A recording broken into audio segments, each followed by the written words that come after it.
చూసారుగా స్వయంగా big TV రంగంలోకి దిగి నీమ్స్ బోరో వెంచర్స్ లో అసలు ఏం జరుగుతుందో చూపించింది. నీమ్స్ బోరో చేసిన మోసాలు అన్ని ఇన్ని కాదు. ప్రతి వెంచర్లోనూ అడుగడుగున అక్రమాలే. వాటిపైన దృష్టి పెట్టింది బిగ్ టీవీ. కొనుగోలుదారులు మోసపోకుండా ఉండేందుకు ప్రతి వెంచర్ పైన త్వరలోనే కథనాలు ప్రసారం చేయబోతోంది. ఇక రిమైనింగ్ డీటెయిల్స్ చూద్దాం. బెంగళూరు రేవ్ పార్టీ ప్రకంపనలు టాలీవుడ్ ఇండస్ట్రీని షేక్ చేస్తోంది. నటి హేమ ఈ కేసులో అడ్డంగా బుక్ అయ్యారు. కానీ అంతకుముందు హేమ చేసిన డ్రామా మామూలుగా లేదు.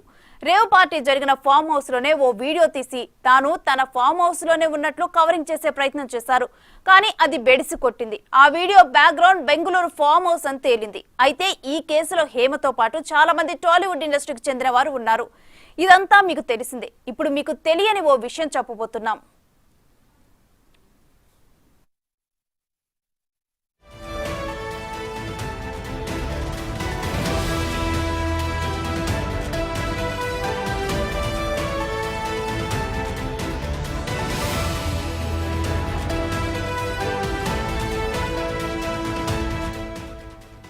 ఇప్పుడు మీకు ఓ వీడియో చూపిస్తున్నాం. ఇది హేమ 2022 మే 1వ తేదీన తన ఇన్స్టాగ్రామ్ లో పోస్ట్ చేశారు. ఆవకాయ అన్నం కలుపుతూ తమ ఇంటికి ఓ కొత్త గెస్ట్ వచ్చాడని ఆ వ్యక్తికి ఒక ముద్ద పెట్టింది. అక్కడ సీన్ కట్ చేద్దాం. ఈ వ్యక్తిని బాగా గుర్తు పెట్టుకోండి.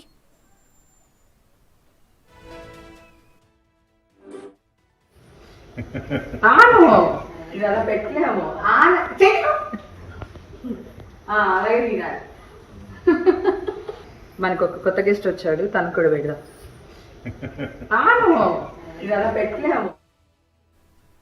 ఇప్పుడు రేవ్ పార్టీలో అరెస్ట్ అయిన వారిని పోలీసులు తీసుకెళ్తున్న వీడియో చూద్దాం.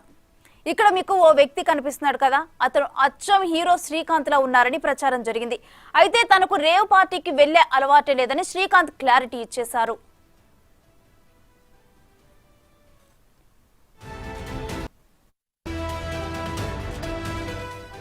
మరి శ్రీకాంత్ ని పోలి ఉన్న వ్యక్తి ఎవరు అంటే, మనం హేమ ఆవకాయ వీడియో చూసాం కదా, అందులో ఆవకాయ తిన్నది, ఇక్కడ ముఖం దాచుకున్నది ఒక్కరేనా?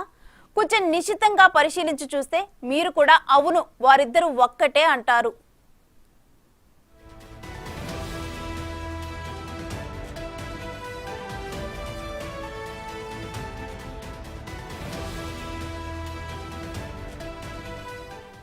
అంటే రేవ్ పార్టీతో నటి హేమ ఆమె సన్నిహితులకు కూడా సంబంధం ఉందనే అభిప్రాయాలు వ్యక్తమవుతున్నాయి.